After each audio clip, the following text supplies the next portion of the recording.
the biggest difference that people draw between rhetoric and communication is a lot of communication programs just assume people are listening and they teach you how to speak.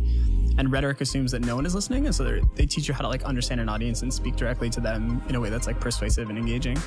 And I think that at least at that time, it was a lot easier to explore in a safe way, both like in the classroom and the digital landscape. I think some people feel now like a higher pressure because we have so many metrics around engagement and clicks, and like you care about who people, like this person's following this person. And I feel like some people haven't given themselves permission to like play. As we start to see a full generation of digital natives, the results on society, psychology, and connection are becoming more clear in startling ways. We've simultaneously gained broader connections in exchange for social inadequacy. Everybody coming online as of the last few years have been roped into a social media first world that is virtually inescapable. It's not as easy as finding alternative ways to dialogue if your social groups are congregating in the same places online where you're not. New extensions of sociology and psychology are exploring what the modern idea of a town hall means as we shift online from something that was only available physically in the past. So maybe we can even take a step back and you can introduce yourself and how you would describe yourself. My name's Behzod Sirjani. I'm currently a researcher at Slack. Behzod and I were introduced by a friend of ours, Cece. Needless to say, I was fascinated from the start. First off, the role of researcher conjures up different thoughts that you often equate to field or lab work and not for a digital product or service. Secondly, Slack, the messaging platform, has been an interesting place that has often prided itself on reimagining digital and remote work.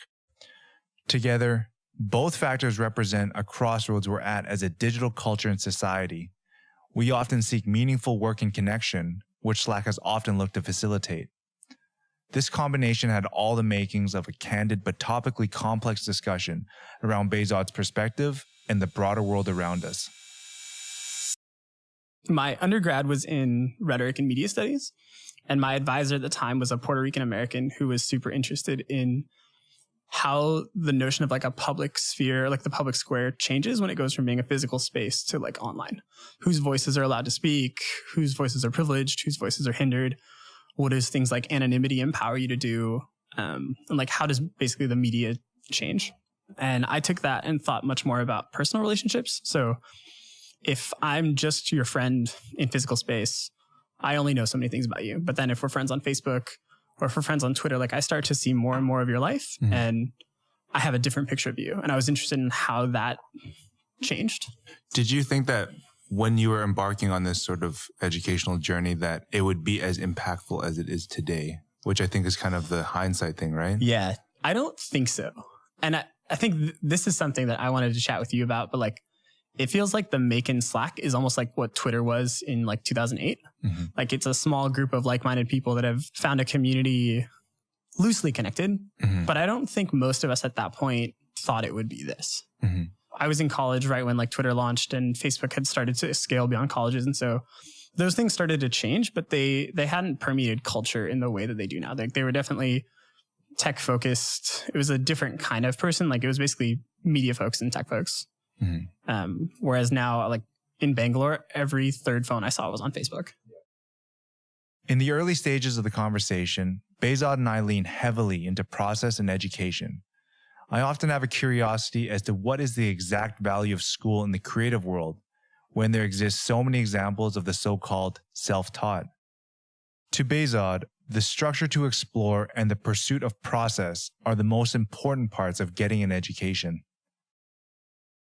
The one thing that I'm actually really interested in is that what role do you think that having an educational foundation plays, or just going to school and having like a structure on how to kind of explore ideas and concepts that arguably are very important within our everyday lives now, especially, right? So I think that that's always a kind of the push and pull, especially in some ways in the creative world, is that, well, you could learn it on your own. So what is the value of actually going to school and learning the theory behind it? I do feel in a lot of ways my undergraduate degree was like a degree in common sense. Like the biggest difference that people draw between rhetoric and communication is a lot of communication programs just assume people are listening and they teach you how to speak. And rhetoric assumes that no one is listening. And so they teach you how to like understand an audience and speak directly to them in a way that's like persuasive and engaging. And I think that at least at that time, it was a lot easier to explore in a safe way, both like in the classroom and the digital landscape. I think some people feel now like a higher pressure because we have so many metrics around engagement and clicks, and like you care about who people, like this person's following this person. And I feel like some people haven't given themselves permission to like play. And so the thing that being in school gave me that I think people can find outside if they're intentional about it is just like other people who can bounce ideas off of and like a structure for how to explore. So there is kind of a overlap there. There has to be a structure towards this creative path, which I think is almost the difference between art and creativity, where in my eyes, creativity is really about like solving a goal or a problem, whereas artistry is really just do whatever the heck you want. Yeah, I think that's really fair. So we used to have a poster at Facebook, and it was a rocking horse, and it said, "Don't mistake motion for progress." And I think there's times where you just want to move, and it's okay if you're not progressing. But the biggest challenge I see with a lot of people who don't go to school is they don't try to build any structure, and they mistake what looks like someone else's process for the goal they're moving towards. And I think I would imagine in your creative pursuits, like there are times where you have to deviate from what looks like the right path to actually learn the thing you want to learn to then like get back. I know for photography, at least the way I went around it was like, I found a bunch of photos that I thought were really interesting. And then I learned how to create them the right way, the wrong way. Like you experiment, and having the goal of like, I want to create this photo taught me a lot more than just I want to create photos. And I felt like I learned a lot about my own style and editing in that because I had an outcome I was pushing towards instead of just like, I'm going to take thousands of photos and get to like, 10,000 hours of using a camera, because that'll teach you how to use a camera, but it doesn't help you get to the thing you want. And if you don't know what you're moving towards, it's much harder to get there. Process is the key to Behzod's approach, and structure is the wrapper that ties it all together. He knows, though, that progression is not always linear and simple. Each one of us has our own process to follow. Sometimes it's a step backwards to reassess and move forward. When we're paralyzed by critique, it affects our ability to produce things with originality. I don't know how many hours you guys put into a piece of content, but I imagine it's a lot more than most people think. And no one knows how the sausage is made. Right. Yeah. And that's true for a lot of photos or any sort of like creative pursuit. There's so much work that's not visible. And I think people don't give themselves the permission to like go through that process and like know that the good work takes time. You know what's interesting is there's this one quote I've been continually referencing. We did this story with artist named Matt McCormick, and he was saying that a lot of times people are so consumed with how long it takes an artist to create a piece of work. So let's say, there's an artist who's, 60 years old. People ask him, how long did it take me to create this piece of artwork? Oh, it took me like 45 years because I've been an artist for 45 years, right? Like there's all these experiences that, as you mentioned, they're not part of the actual physical act of doing it, but it's just as much part of the overall equation. I do think a lot of people get, and like cameras are probably the best example. Whenever young amateur photographers see a photo that they really like, the first question they ask is, what did you shoot that with? Yeah. And the reality is that you could have shot it with tons of different permutations of, cameras and lenses, lighting, natural lighting, diffuse, like you can achieve the same shot in a lot of different ways. And it's like your shooting style and my shooting style are probably very different. We could use the same camera, create very different things. We could use different cameras and create the same thing. Yeah. And I think that obsession is amplified, at least now, by the media because we pay so much attention to what these creative things look like. Yeah. It's like, oh, I have this thing and I'm signaling, that I'm a part of this culture. I mean, it'd be super interesting to hear if that changed or how you feel like that changed during your time at Hypebeast, where like brands, I think, went from having a strong individual identity, they swung out, and then it was like, I need to be signaling X, Y, and Z. And so they like dilute down what they are to be inclusive in, X, Y, and Z domain. So I think there's a lot of different factors there that need to be kind of like broken down. I still really believe that the downfall of modern media really has come at the hands of advertising, because of the need to optimize and to really just treat one click as the same as everything, right? Mm-hmm. Whether it's I spent, a ton of time researching to create this one piece of content versus, hey, this is like a repost of a tweet from Cardi B, whatever it may be, right? So I think that in general pushed us towards a certain type of content generation, which meant that what's the optimal way of creating that to elicit a piece of discussion? And that part is really interesting because as it stands currently, like I agree, there's a lack of ability to be different because sometimes it just gets lost. There's a kind of like a belief in my eyes right now, and I used to push very heavily against it. If there is a trend that's going on, to not be part of the trend is the right thing to do. But sometimes there is a shared common language in playing in the trend. And that's not really an original thought from me either. That's like from this Joshua Kissy interview. Tonal. Yeah. He talks about it. And he's like, sometimes it's not bad to play in trends because automatically that's almost like my Trojan horse into another opportunity to speak to you about something else. Yeah. Right. So I think that's really interesting. But there are always going to be people that have different interests into why they want to participate in creative culture. Right. Do you want to be a celebrity? Do you just try to make money, a quick buck? Those are all opportunities that exist. But, as a lot of people say, it's like, if you're the one that's continually being referential, then what happens when your references dry out? Yeah. That could happen.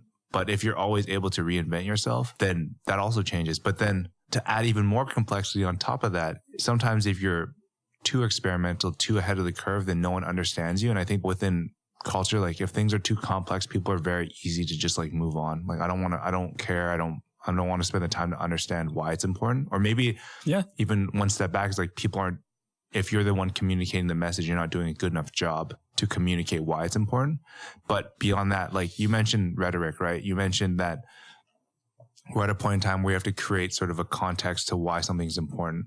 So coming from having sort of this educational background or understanding the value in that, what is the challenge that exists between if you have a positive message versus you have a message that serves as a way to sell something to somebody? How do those two compete against one another? That's also a challenge that MAEKAN endures. It's like, I probably cannot give you something that is going to make you feel super excited or laugh in the first like 10 seconds. Because in a lot of times, if you go on, that's what social media is, right? Like here's a 15-second clip and like, oh, it'll be funny, and then move on.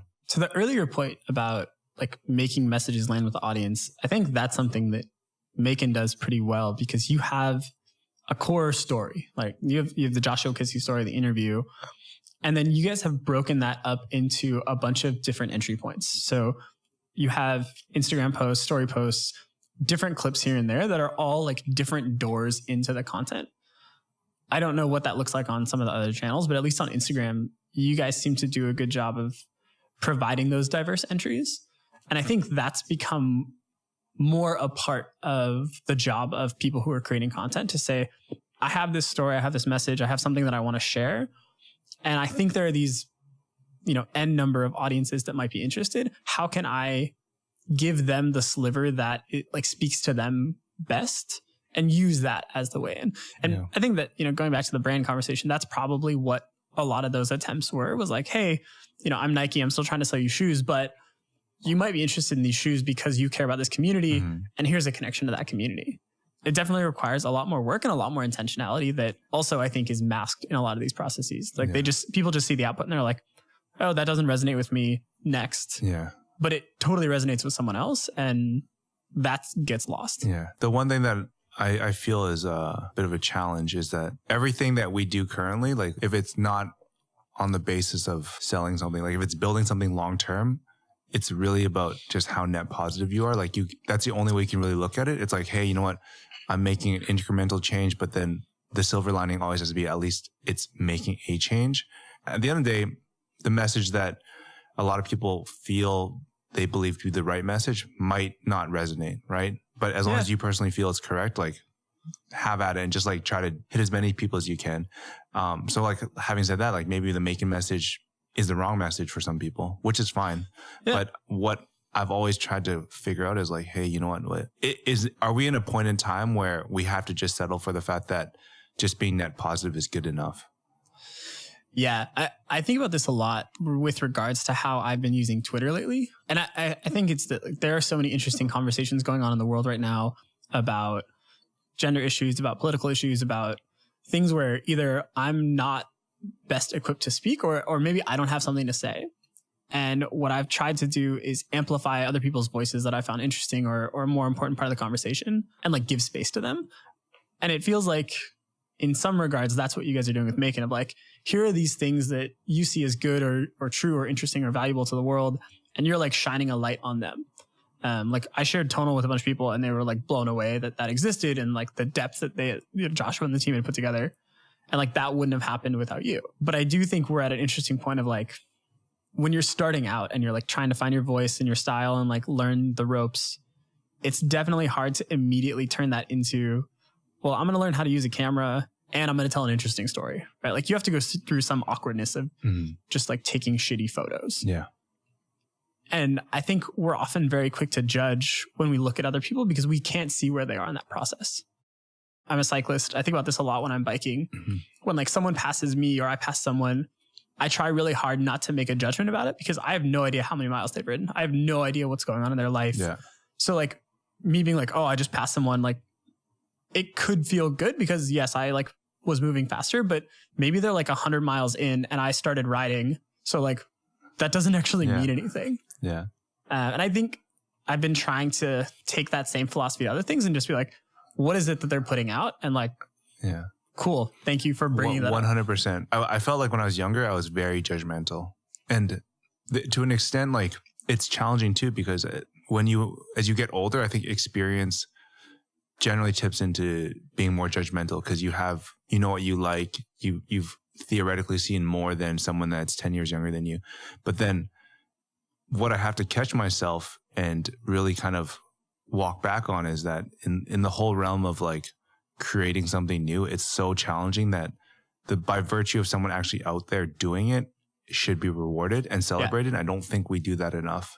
No. You know, like I think that's the one thing that we need to kind of come to terms with. And there was a certain level of dehumanization when I was at Hypebeast because I would get, just throw a number out there, let's say 100 emails a day on people like working on new brands. And like a lot of it just maybe in our eyes wasn't very good. And you would just be like, oh, yo, this is so whack. This shit sucks. And like, but the reality is that, yo, someone is trying. And I also lament that currently, as we start moving away from the ability to have smaller independent voices as media companies and media platforms, we just generally have pushed the whole ship and weighted ourselves heavily on things that already have a voice. So that means that if you're, you know, that sort of young brand or that young artist, like virality is really not the expectation. It's like a rarity. Yeah. But, you know, in some ways the internet has sort of promoted that like anyone can be viral, but it's very rare. So if you look back on it, there's no opportunity for people to actually grow because the gatekeepers are generally there already and defined. Yeah. And like, you can't be a small brand that started off taking mediocre photos on your bedroom floor. You really need to have a certain level of finesse from day one, which is not bad either. I think it's just like the reality of the situation. Yeah. To your point about being judgmental, 8 years ago now, I had upper and lower jaw surgery and had to like relearn how to eat. And I've been very fortunate in my life. I haven't really been injured. I am very able-bodied. And so that was the first experience I had of like, okay, I've spent 21 years eating, but now I can't. And it was a really good reminder that like everyone is fighting a different battle that are just completely invisible to you. And that was a big transition point for me of like looking at other people and just being like, you're putting something out in the world. Thank you. Yeah. But it's something that like, even I catch myself now and I'll look at stuff and be like, oh, that photo is not that great. I'm like, but I don't know where they came from. I don't know. Like, who am I to judge that? Exactly. I think it's something that needs to be reinforced and promoted more, especially in a point in time when there's so much negativity. You know, obviously you use Twitter a lot. I use Twitter a lot. And some people get really burnt out by the fact that there's so much bullshit going on. But I think at the same time, it's when you do find those moments of positivity, it's like, hey, you know what, like double down on it. I've been trying really hard to spend more time around people and ideas that energize me. And it's been a weird transition, I think, I imagine for you as well, like people who have been in different places and like you have a wide, loose network to like focus down on, you know, a handful of people or a handful of things, and like that becomes part of your day. But it's also very freeing because you're like, I'm spending time around things that are positive for me, that I feel like I'm giving positive energy into the world, but it's not something that's reinforced publicly like anywhere. Mm-hmm.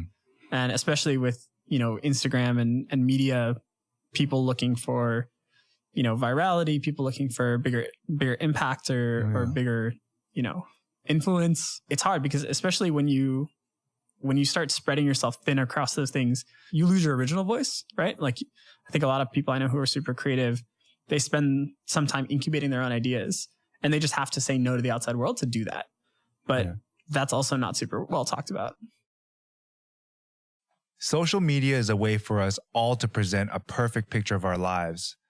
This intense curation has led us to a point where we fear making mistakes in public.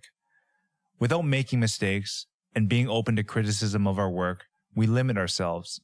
Growth can't happen unless we begin to value and work on our vulnerability. The one thing that you mentioned about finding good conversations, I would say that in general, having a medium or a platform like MAEKAN has opened up the opportunity for those conversations. Like this conversation, these are like the moments that I live for in terms of someone else's perspective, someone else helping me even work through my thought process or things that I am unsure about or uncertain about. And it's interesting because these conversations have the ability to exist more often than not, but they're not really explored or at least housed in a certain place. I mean, podcasts in a way are like that, which is just what it is. But I think from the creative perspective, like I'm not saying MAEKAN is like the only one that does it, but I would want to see more of it. Going back to people giving themselves permission, a lot of people don't necessarily know how to be vulnerable, or at least a lot of people I've talked to as they're going through the creative process, it takes them a while to get to a place where they're comfortable enough with their own ideas that they're willing to put them out there and let other people challenge them without it feeling like a personal attack. Yeah. And I think that, like, to your point about encouraging more creation, like we want more people creating things and like telling their stories, and we want that to be okay because it's their story. And also to realize that like that may not resonate with you and I may have a different take and that's my lived reality, and like that's totally fine. Yeah. And that level of sort of vulnerability is also challenging because what social media has done, it has reinforced personal brand, because we know that engagement comes from personal brand in terms of like coming to an Instagram and knowing you just do one thing. There is a really good, it was like Paul Graham and Taylor Pearson, they talk about identity and how one of the most important things about identity is to like constrain it to be the fewest things. In terms of like the less well-defined you are, the more flexibility you have to be anything. And so when people start branding themselves as like a photographer, you're like inviting other people to only see you through that lens and to limit how they see your contributions to those things. And that's kind of unfortunate because we're all multidimensional people. Yeah. And you should welcome any of that. Yeah. But to your point, like the media almost wants you to be in a box. They're like, okay, Eugene, what do you do? Yeah. Like, what's your title? Where do you work? How should I understand the lens that you're bringing? Yeah. And it's never one thing, but we get pushed into that corner all the time. Yeah. And yeah, to that point too, I've been thinking about this a lot because I think someone brought this up to me. They said that in Europe, there's less of an inclination to ask someone what their title is, right? But in the US, like within, the first few sentences, like, where do you work and what do you do? Right. Yeah. I've tried really hard over the last 6 months to, when people are like telling me about a friend, and actually Cece's super good about this. They'll be like, oh yeah, I want you to meet so-and-so. And I'm like, instead of saying, what do they do? I'm like, oh, what do you value about them? Yeah, that's a good way of putting it. And it ends up being a much more interesting conversation because it's not like, oh, this is my friend Bob. Bob works at company. It's like, oh, I met Bob through painting and I think he has a really interesting take on music. And you're like, cool. Yeah. Now I have some things about Bob that just tell me about him as a person, not that he like does this job and like sits in this office. And I think those moments of just that are less structured, less defined by hate, the transactional nature, like my wife kind of shits on me sometimes. She's like, oh, like I feel as though you're very transactional. And like, I don't know if it's transactional so much as that I know the value that I'm looking for. No, I think that transactional element is something interesting because we've gotten to a point where, you know, as you mentioned, the whole rocking horse thing, it's like more meetings means, is it movement or is it progress? More time spent. Like what I like to do is just like, you could give me 6 hours and like just talk to interesting people. And that to me has become what's far more fascinating because I currently feel as though I don't get that excited about going to places. I get excited about meeting the people in those places. Yeah.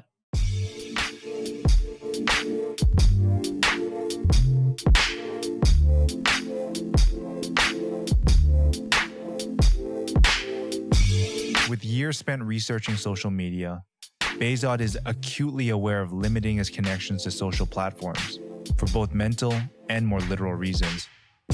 We're living in a generation where we're actively broadcasting our lives for others to see and interact with. But there's now less and less opportunity for us to figure out ourselves without the gaze of millions of people judging every move. One thing I am interested to know is that we've all sort of heard what are the downfalls of, call it social media overusage, right? Whether it's psychological issues, like how do you personally look at that in terms of knowing how it works? And are you susceptible to it? I tend to think of like how well people can do anything on 3 axes. Like they need to know it's possible. They need to have like the resources and agency and ability to like actually achieve that. And then they have to care about that outcome. So like, I think managing social media ends up, or managing media, right? Like a lot of people say they care. They may or may not know how it's possible. And then they may or may not have like the technical ability or like time or resources or whatever to like manage it in the right way. I think, you know, going back to our conversation about fewer being maybe where we're spending more of our time, I limit a ton of the notifications I get just because I've figured out what are the things that need my attention immediately and what can be delayed. And some of that is a negotiation with like my team and my friends and my girlfriend and whatnot.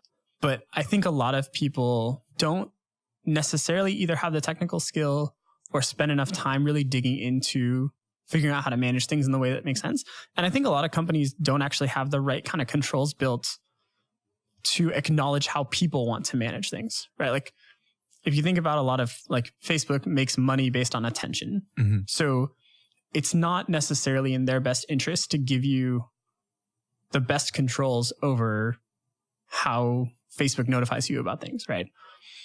But it's also really hard if you were to think about like in a given day, how you'd want to be notified of certain things. Like what would those rules actually look like? What would they look like to you? My like stack ranking is my like family, my girlfriend, my roommate are like people that I would always want to hear from. Mm-hmm. And I can mostly get that done through like iMessage and other things. I wish that I could build that rule out for like, you know, my roommate and I are both cyclists. We have a Slack channel or a Slack workspace. I would love for his notifications there to always be pushed through, like even if I had do not disturb on. But that's a global rule that would have to exist like at the iOS level. Apple hasn't built that. So like already there's friction. Mm-hmm. But yeah, it's basically like the notifications I get are things that people actually send me, with the exception of email, which is turned off. And then like banks and financial stuff. Like I want to know when my credit card gets scanned. And mm-hmm. But aside from that, I pretty much have everything else turned off. I guess another layer to that is that we probably both acknowledge that social media is always a representation of our best foot forward. How have you looked at that? And do you always have to catch yourself when you see, I'm making this up, but like, oh, this is someone that you went to school with and they're now doing this and it's like amazing? Or how have you personally looked at that? The best thing to remember is like people are choosing what goes out, right? And so there's always some level of not misrepresentation, but like there's more to the story. There's a really good quote from Kenneth Burke. So going back to like one of the things that school is helpful for. And the quote is something like, in that every word is like a selection of reality. It's both a reflection of reality and a deflection of reality. And so I try to think about that. Like everything that I'm being shown was a choice, and that choice highlights certain things and it like suppresses others. Sometimes it's helpful to just take that next step and like, okay, Eugene just posted this photo. It looks like they're having a great time. He's probably trying to say like, hey, we had a great time. Like him and his wife are having fun. You know, I'm going to now see a beautiful photo of your office and know that like in the back of the office, there is a bunch of other shit. There's a bunch stuff of photo everywhere. equipment. Yeah. And that's part of life, right? Like I think it would be strange for us to go about living completely in public for everyone else. Like I don't want to be a part of the Truman Show. And I think that, you know, to our conversation about creatives, like having room to explore, the biggest concern I have with the way that media has progressed is for younger and younger people, there's less space for them to try to figure out who they are without the eyes of a million people watching. Yeah. And like the internet doesn't forget. And I don't know about you, I did a lot of dumb shit when I was like 13 or 14. Man. I'm really glad a lot of it's not on the internet. Yeah. And I think that's really hard because you get trained so early to be performative in a way that Totally isn't helpful for your growth. Like we grow through making mistakes. And the more that your mistakes are cataloged for other people, the like less inclined you are to make mistakes. And this feeds into the conversation about creativity. Like if I'm not incentivized in any way to make mistakes in public, then all of my stuff is going to be super safe. It's going to be very sanitized. All of our art is going to look the same. All of the media is going to look the same until people are willing to like put themselves out there and be like, I'm going to fuck up, but I'm going to fuck up in this way because I want to put this out there. And then they've created a new style that is now safe. Mm-hmm. Right. And so that's like essentially what tastemaking is. Someone who's got a new style and they're like, hey, here's this thing, you can do it too. People hop into that trend and that progresses. Mm-hmm. Social media has been inherently based on personal connections, often in a public sphere. Behzod's role at the messaging platform Slack is based heavily around the world of work. But working attitudes change from generation to generation, culture to culture, and company to company. Designing a central hub for all types of business has been a challenge for Slack. It has looked to research led by people like Behzod, who pull from global cultures and his own intuitions to find broader solutions. Before you joined Slack, how would you describe it, and what has been sort of the changing definition of it as you spent more time there? For people that aren't even familiar with Slack, like how would you describe it? So before I joined the company, I only was using the product with the people that I rode bikes with. And we went from having like a Facebook group to a Slack workspace. And that helped us because we went from having like posts with a lot of people commenting to like different channels that were dedicated for like dirt, ride calls, non-bike stuff like photography or whatever. And so I think before that, I looked at it just like a better chat application, messaging, forums, like a space for people to gather and like organize conversation around ideas. I think a lot of the core of that is true now that I've been at the company and like seen some of these things, but in a lot of ways, like Slack is really trying to be a central hub for your work. And like, that's why we want to plug in the tools that you use so that your work actually gets better. So one of the best examples I think is expense reports before and after Slack. So before Slack, if like you're my boss, I file an expense report, you get an email, you have to click the link on the email, go to the website, like open 1Password, type in your password, look at the expense report, see if it's like been approved or whatever. If it's all compliant, you hit accept. In Slack, you can have like a bot, like an expense bot that says, hey, Eugene, Behzod filed the expense report. It's totally compliant. And then you can hit a button that either says like approve, review, or reject, and you're done. Mm. And so it's not that we're replacing that tool, but we're giving you a better, hopefully simpler, more pleasant way of doing that same interaction that works with whatever system you have. Mm-hmm. And I think we're starting to see that in a lot of different ways. So we see people who are like monitoring their sales funnel and they can update, leads and move them through the flow by just being in Slack, and they don't have to go into Salesforce necessarily. Mm-hmm. Or engineering teams that are like deploying and they have monitoring services like in Slack. Yeah. And so it's just a place to align a lot of the tools you're already using in a format that I think is much more accessible to people. One thing I'm also curious, like based on your kind of trajectory and how you've sort of developed personally, going from a Facebook to a Slack where the underlying goals are different. So like with Slack, it's not about, hey, I need them to message more because I monetize message. I just need them to value this product. So how does that change in terms of how you look at it's because I understand they're uniquely different products, right? But like, does it change your mentality when one is about, as you mentioned before, like monetization of attention versus the other one is just creating something really good? I think what's been interesting at Slack is we want to make people's working lives simpler, more pleasant, more productive. And we're acutely aware that work looks very different to different people. And I think philosophically, we've tried to build like an open and flexible product to acknowledge that the way you work looks different than the way I work. And the business model, like to your point, kind of is in line with that. We don't make money if you send more messages because we believe that sending messages is good. Like maybe sending, fewer messages to the right people is what is good for you. Maybe I am a very conversational person and me and my manager, like chatting all day is the way that we get work done. So there's totally a different philosophy there. And there's also, we have to be very specific about how we think about measuring value for our customers and acknowledge that like they measure value in different ways, right? Like we have IBM using Slack, we have Target using Slack, we have small startups using Slack, and like all of the ways that they work, the hours, the kinds of objects that come out of their work look really different. And so we can't have like a unified lens of like, this is what work looks like and these things are important. It's much more on like a customer kind of level, which like for a researcher very selfishly is great because it means that I get to spend a lot of time with customers trying to understand where we're helping them and where we're getting in the way. Yeah. One thing I'm curious too is that you've just broken off different sort of business use cases, right? Like you have an IBM, a Target, a small startup. You might even have different elements within that where some are personal, like community driven, like a MAEKAN versus business. But then now, obviously, you're coming from Bangalore where you're doing further research. How does global culture also play into that as well? Because that adds another layer of complexity.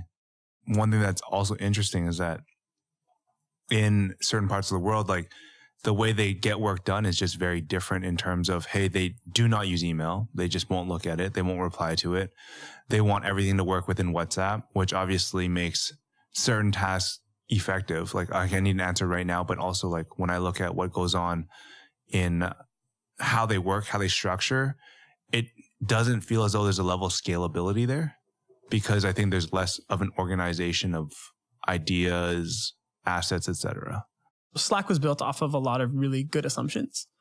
And we've seen a lot of value in certain cases. And we've sort of been expanding to like figure out how to help other people also use Slack successfully. So when the platform launched in 2015, that was a way of saying, hey, part of you doing work is you're going to use other tools. We want those tools to work in Slack.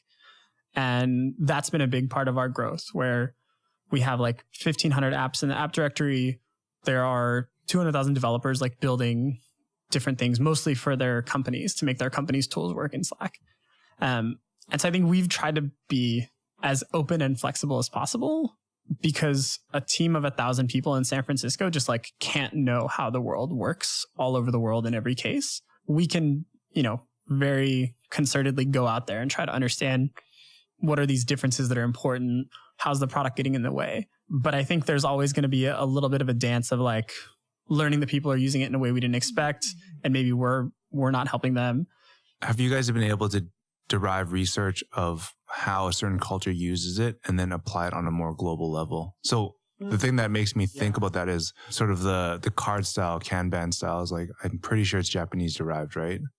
It sounds like a Japanese word. I don't know. But you kind of see like, are there sort of like ways of how, I don't know, like the Japanese workflow works that could be applied on a global level? We've heard that some cultures or ways of working definitely feel better aligned with Slack. So companies that feel very hierarchical, where people want to control the message upward, seem to be less excited about Slack because of how open and transparent the communication is. So like if historically you're my manager, I would send you reports, you collate them across a bunch of different people, you send them to your manager.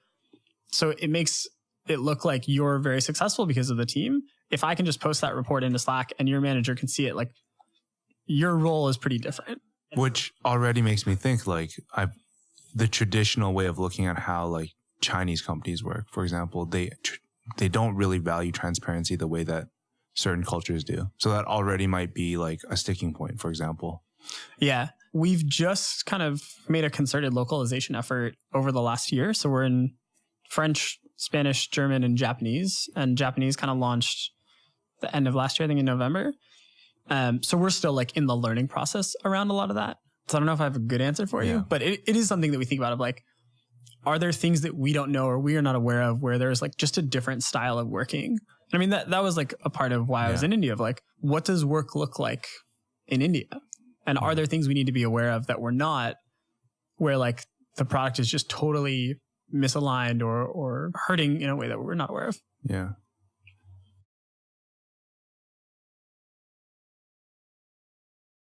What does it mean when we're continually optimizing or creating more pleasant working experiences? Does it reinforce the notion that we should continue to just like work?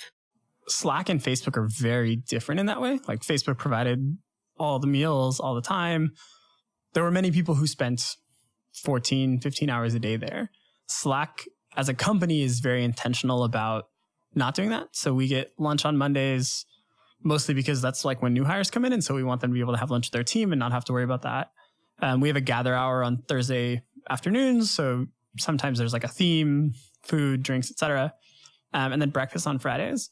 But the goal of that is actually like we're a part of a community and we should step out of the office and like be a part of that community. Mm-hmm. And I think that's something that we think a lot about of like, how do we build tools that help people spend less time doing things that are not productive parts of work? And ideally, like if you're spending less time on the not great stuff, you're more efficient, but you're also not trapped in the office as much, right? Like, and I think this is incredibly true on mobile and as some of the apps have expanded. So like we as a company are very good about that kind of work hard, go home. And like Stuart Butterfield, the CEO, talks about like, for you to be a good employee, you also need to be a good person. You need to be a good father, brother, son, etc. And so being outside of the office is actually a really important part of what you bring into the office. Mm-hmm. I don't know how well that's reflected in the product because now I'm at the company. And so I have like a biased view. I would say that in general, like for people that don't use Slack, there's a lot of elements or features baked in that suggest that they want people to create very clear moments of operation, times of usage, right? Like, oh, like do not disturb, or like, hey, this is my quiet time. And I think it's important. Like I talked to the guys here too. It's like, we probably should be in a mindset where we need to grind. But I think the best work also needs to come from being well rested, being connected, all these things that are part of a bigger picture versus just, hey, how much time are you spending in front of the computer at your desk? Totally. And I think, do not disturb is turned on by default for people. So like we already are saying, hey, it's probably a good thing to not be working at some point. But if you look at even outside of the work context, like look at people like bodybuilders who are, incredibly focused on one thing and one outcome. They spend a lot of their time not training. Like they spend a lot of time sleeping because sleep is the important thing to like make training valuable. And so I think we're hopefully creating ways where people can manage Slack so that they can disconnect or separate out work time from other time in a way that's productive for them. Behzod is a keen photographer outside of work, but to say that it's entirely outside of his work would also be wrong. He's aware of a very fine but meaningful connection between his hobby and his profession. Photography has taught Behzod a lot about people. Watching and documenting human life has benefited him in working more effectively with clients for Slack. One thing I want to talk about too is like your passion for photography. And how do you think photography has enabled you to, I guess, operate at a certain level within your professional or research world? I think the best thing that came from photography was the like art of watching and listening. I mean, most of what I do in my day is ask questions and listen. And so starting shooting in high school and then in college, I worked at the newspaper and was like the photo editor. And so I spent many hours a week shooting and just like watching people. And I think even a lot of the work I do for like music and stuff like that has a more journalistic style, but that's definitely fed into how I think about research, how I think about sharing research. Like what is the experience that I had in the field? What did I see? How do I communicate that back to a team that wasn't there in a way that feels like authentic to, to my experience, to the context? I think learning a lot of the technical sides of photography, learning how different apertures amount to like different depths of field, how you can play with light. also influences like the way I think about rigor and research, like the difference between, doing a usability test or like being in the field and kind of just observing what's happening naturally, doing a survey. I've noticed as one progresses, the other progresses, and like they definitely feed off each other. It feels a lot like, how I think being in the gym makes playing a sport better and playing a sport makes being in the gym better. It's like different muscles that kind of cross train. Leaving Facebook for Slack wasn't seen by all of his peers as the right decision, but it was necessary for Behzod to progress. This decision really embodies all that he's spoken about. It harks back to the poster on the wall when he worked at Facebook. Don't mistake motion for progress. Although it felt he was moving at Facebook, Behzod stresses the importance of learning in a happy, healthy lifestyle. Even if money was no object, learning would still be positioned at the center of his life. Accepting that we aren't as perfect as social media might suggest is an important step in our ongoing development as people. Be vulnerable, make mistakes, and learn. There seems to be a very strong sort of like push-pull between our relationship with technology. So for you personally, how do you want to have a positive impact and this overlap between technology, creative culture, and just work? Like when you look back in like 20 years, like, hey, this is what sort of positive outcome I was able to create. I've been thinking a lot about my like relative position in the world, in circles that I'm in spaces I inhabit, and like where I feel most compelled to share my story versus where I want to like share other people's. And so I've been trying to think about that in terms of like, especially photography. A lot of my photography started with friends. Like I started by shooting a lot of concerts in Seattle because I had friends who were in music and I wanted to help them out. And Seattle has actually like a really tight-knit music scene where everyone's kind of helping each other. And I think that's like progressed. Like I got to shoot some stuff for Essential with CC, which was just like, you need some photos, like let's go make something happen. I think that's a big part of how I try to use the camera, which is like I have a way of seeing or a way of shooting. And if people find that valuable, I want to help them tell their story. I think similar to how I interpret what you guys are doing with MAEKAN. And I think that's something that I want to keep being important. So I don't carry my DSLR with me very often because it's more of like a precision instrument. Like I want to go somewhere and I'm creating something for a purpose, but I shoot on my phone all the time because I think it's fun to keep trying to see things differently and like capture a part of my life and the things that are fun, or in the case of this like 35-hour journey home, like less fun at times. Yeah. I want to look back and feel like I was speaking at the points I should have been speaking and I was silent at the points I should have let other people be speaking. In research, I've been thinking a lot about that too, of like, how do I peel back the things that are maybe true for me, but weren't true in the field, and making sure that I'm not just telling my version of what I saw, but like having layers of like, here's what we saw, here's how I experienced it, here's my interpretation, but acknowledge that there's like other interpretations of that. And there are probably a lot of things that I am not aware of that could shape other people's interpretations. Within all that, like, how do you approach the whole process and the challenge of the process, and knowing that, hey, you know what, you're currently thinking about this and you feel it's important enough that you need to form an opinion, although you acknowledge that in 6 months it could be very different, or it might be more crystallized or whatever. Like, what I'm interested is like people that operate at a certain level, how can you sort of pass along their experience, their advice, to know if you're, you know, that a 25-year-old creative, like, don't feel as though you need to know all the answers. Because I think a lot of people feel they need to know the answers at any given moment in time. Yeah, there's that like famous quote. Yeah, if you're the smartest person in the room, you should leave. I think that's something that I have taken to heart. I think in general, I try to just be intentional. And so even when the thing that I've created isn't objectively good or isn't what I wanted, it's like a step forward because I tried something and I pushed myself and I like learned in some way. And so there was value to it for me, even if everyone else thinks it's ugly. And, you know, I think the advice I would have for other people, especially in this kind of realm, is it's okay. And it's probably much better than other people will let you believe to like do things for yourself, because unfortunately, like no one else is looking out for you. And so in your own life, in your relationships, in your work, like commit to those things that you think are valuable and important and let the other stuff kind of fall away. Like, don't treat people bad. We're all humans. Be nice to everyone. But like most of the things that people focus their time on are not as important as they believe they are. And it's okay to say no. it's okay to care about less things. If you want to just do one thing really well, like just go and do that thing and give yourself that permission, because no one else is going to do it for you. And I think that's one of the reasons I ended up leaving Facebook. Was there were a lot of things I wanted to learn that I felt like at its size, Facebook wasn't really conducive for me to learn. And so I was like, Facebook's a good company.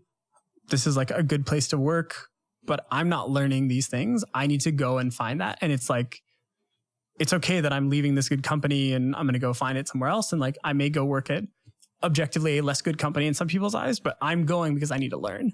When people are like, why are you leaving? I'm like, I want to learn these 3 or 4 things and I'm going to go find somewhere to learn it. And like, I'm the one who has to live with that. And how important is having that sort of engagement on the educational learning side? Like, is there a direct correlation between what you're learning and how engaged, happy, excited you are? Yeah, totally.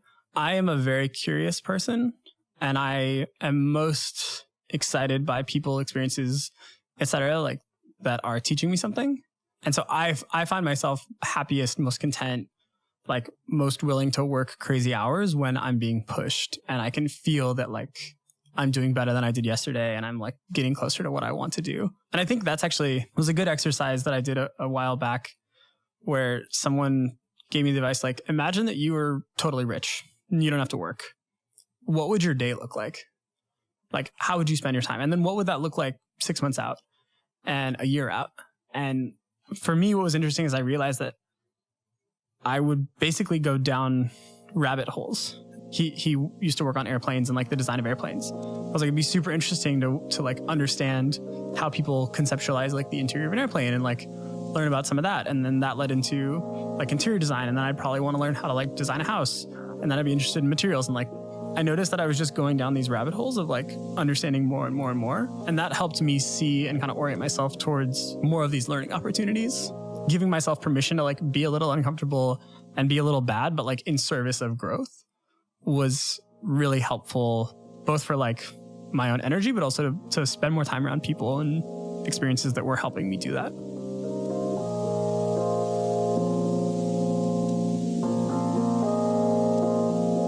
If you'd like to hear more stories like this one and more from the world of creative culture and beyond, check them out at MAEKAN.com. That's MAEKAN.com, or search for us on your favorite podcast app.